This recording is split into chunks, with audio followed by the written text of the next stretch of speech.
শিক্ষা প্রতিষ্ঠানে ঘটা যৌন নিপীড়ন ও ধর্ষণের বড় অংশই নাকি কওমি বা আবাসিক প্রতিষ্ঠানগুলোতে ঘটছে। আন্তর্জাতিক সংবাদ মাধ্যম ডয়চে ভেলের এক প্রতিবেদনে সম্প্রতি এমন দাবি করা হয়েছে। মানবাধিকার সংস্থার কিছু পরিসংখ্যান ও সুনির্দিষ্ট কয়েকটি ঘটনার উপর ভিত্তি করে তৈরি এই প্রতিবেদন জন্ম দিয়েছে নানা প্রশ্নের। মূলধারার শিক্ষা ব্যবস্থায় নৈতিক অবক্ষয় যখন অনেকটাই গা সওয়া হয়ে গেছে, তখন আন্তর্জাতিক গণমাধ্যমে সেসব নিয়ে উচ্চবাচ্য নেই। তাহলে কি শুধুমাত্র ধর্মভিত্তিক শিক্ষা ব্যবস্থাকে টার্গেট করেই এই সূক্ষ্ম প্রোপাগান্ডা বা অপপ্রচার চালানো হচ্ছে? অন্যদিকে ধর্মীয় প্রতিষ্ঠানগুলোতে ঘটে যাওয়া অনাকাঙ্ক্ষিত ঘটনাগুলোর ক্ষেত্রে ব্যবস্থাপনা কমিটি কেন শুরুতেই কঠোর পদক্ষেপ না নিয়ে সালিশের মাধ্যমে তা ধামাচাপা দেওয়ার চেষ্টা করে, তা নিয়েও উঠছে যৌক্তিক প্রশ্ন।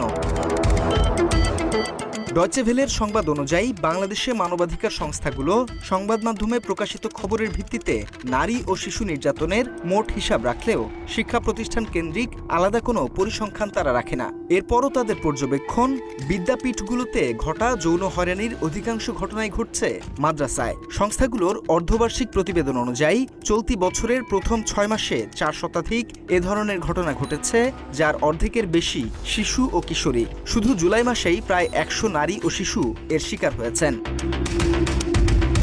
আরেকটি সংস্থার হিসাবে গত বছর দেশে 7.5 শতাধিক ধর্ষণের ঘটনা ঘটে, যার প্রায় অর্ধেকই ছিল শিশু। তাদের মতে আবাসিক সুবিধা, অভিভাবকদের নজরদারির অভাব এবং ধর্মের ভয় দেখিয়ে এসব অপরাধ ধামাচাপা দেওয়া হয়। ডয়চে ভেলে তাদের দাবির পক্ষে বেশ কয়েকটি উদাহরণ তুলে ধরেছে। কুষ্টিয়ার কুমারখালীতে এক ছাত্রকে টানা বলাৎকারের পর অভিযুক্ত শিক্ষক তাকে বোঝাতেন যে স্বপ্ন দেখছে। চট্টগ্রামের বাঁশখালীতে এক এতিমখানার প্রধান শিক্ষকের বিরুদ্ধে 8 বছরের এক শিক্ষার্থীকে ওয়াশরুমে নিয়ে নিয়মিত বলাৎকারের অভিযোগ ওঠে। এছাড়া নেত্রকোনা, গাজীপুর ও নারায়ণগঞ্জে ঘটা অনুরূপ ঘটনার কথাও প্রতিবেদনে উঠে এসেছে। অধিকারকর্মী ও বিশ্লেষকদের মতে এসব ঘটনায় মেয়েদের পাশাপাশি ছেলে শিক্ষার্থীরাও উদ্বেগজনক হারে নির্যাতনের শিকার হচ্ছে। এ বিষয়ে কাজ করা এক গবেষকের মতে বিচারহীনতার কারণে সেখানে এক ধরনের শিশুকাম বা পেডোফিলিয়া প্রবৃত্তি গড়ে উঠেছে। অনেকেই মনে করে দরিদ্র পরিবারের সন্তানরা এখানে পড়তে আসে বলে অভিভাবকরা খোঁজ রাখে না, আর সেই সুযোগটাই নেয় অপরাধীরা। তবে ডয়চে ভেলের এই প্রতিবেদনের উদ্দেশ্য নিয়ে পাল্টা প্রশ্ন তুলেছে সচেতন মহল। তাদের মতে বর্তমান সাধারণ শিক্ষা ব্যবস্থায়, বিশেষ করে বিশ্ববিদ্যালয় ক্যাম্পাসগুলোতে ছেলেমেয়েদের ফ্রি মিক্সিং বা অবাধ মেলামেশার কারণে নৈতিক স্থলন এক নিত্যনৈমিত্তিক বিষয়ে পরিণত হয়েছে।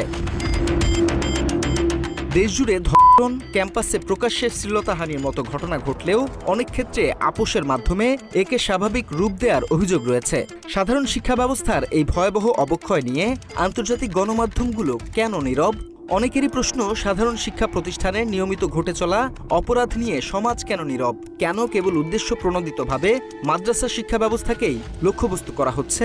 মূলত এই ধরনের বিচ্ছিন্ন ঘটনা কলেজ, ভার্সিটি বা ভিন্ন মতদর্শী জেনারেল লাইনেও অহরহ ঘটার সত্ত্বেও কেন মাদ্রাসায় বিচ্ছিন্ন দু একটা ঘটনা ঘটলে সারা দেশে একটা বুলিং এর শিকার হয় মাদ্রাসা আলাদা? যেটা বারবার হুজুরদেরকে বিভিন্নভাবে দোষারোপ করা হচ্ছে, বিভিন্নভাবে মানে ওদের ইমেজটাকে নষ্ট করা হচ্ছে। মেন জিনিসটা হলো দেখেন, এই যে ধর্ষণের যে ঘটনা ঘটলো, এর চেয়ে ভয়ঙ্কর ঘটনা ঘটছে, তো ওটা কেন হাইলাইট হচ্ছে না? আমরা সচরাচর স্কুল কলেজে ভার্সিটিতে সবসময় দেখি আমরা, যেটা কোনোভাবে ধামাচাপা দেওয়া হয়, ওইভাবে প্রকাশ হয় না, ওইভাবে শক্ত বক্তব্য দেওয়া হয় না। এটা কিন্তু মাদ্রাসায় এই ঘটনাগুলো ঘটলে এটা নিয়ে অনেক শক্তভাবে পদক্ষেপ নেওয়া হয়।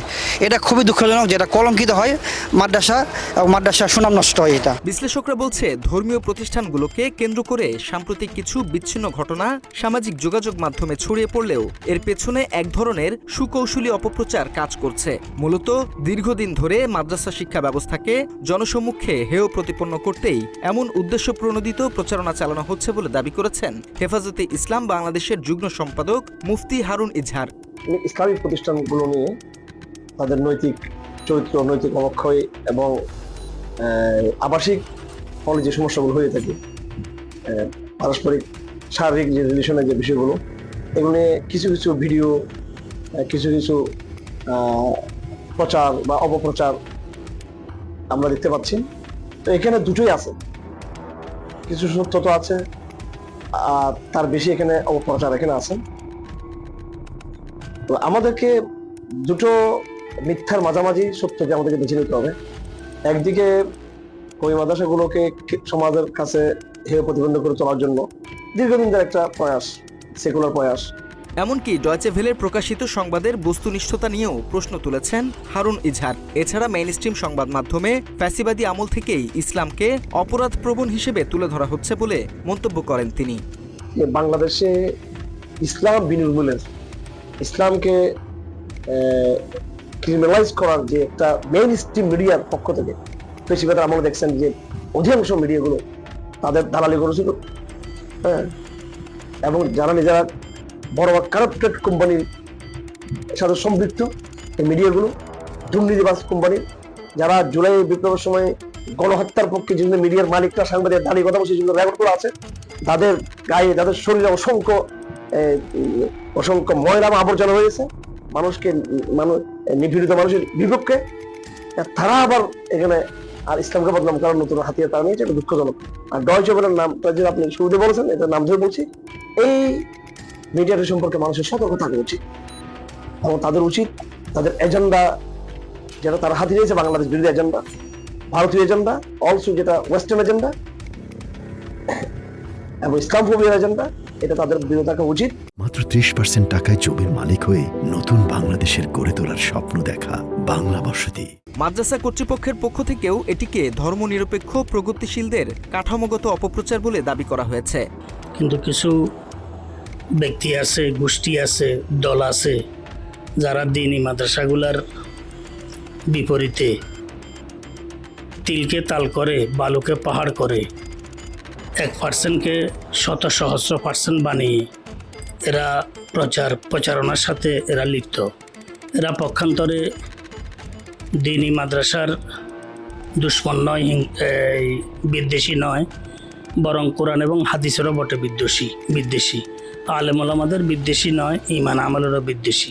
পশ্চিমা বা বিভিন্ন মিডিয়া যে নিউজগুলো আসতেছে, এগুলা আসলে সত্য মিথ্যা কোনো যাচাই বাছ বিচার করা ছাড়া এটা এক ধরনের ধর্মীয় প্রতিষ্ঠানগুলোর বিপক্ষে গভীর এক চক্রান্ত এবং ষড়যন্ত্র, যেটা আমরা সবাই কম বেশ আমাদের সবাই ধারণা এবং সবাই দেখতেছি, শুনতেছি, বা আমরা যখন বিভিন্ন ঘটনা খোঁজখবর নিই, খোঁজখবর আসে আমাদের কাছে, দেখা যায় সামান্য একটি ঘটনা বা সামান্য একটা ঘটনা তাল করি, বড় করি, সেটাকে উপস্থাপন করা হয় জাতির সামনে, আলেম সমাজকে বা ধর্মীয় দৃষ্টিকোণের যে লোকগুলো আছে তাদেরকে হেয় করার জন্য, তাদেরকে সমাজ থেকে, জনগণ থেকে বিচ্ছিন্ন করার জন্য এই ধরনের একটা গভীর চক্রান্তে বিভিন্ন চক্রান্তকারীরা এখানে লিপ্ত আছে।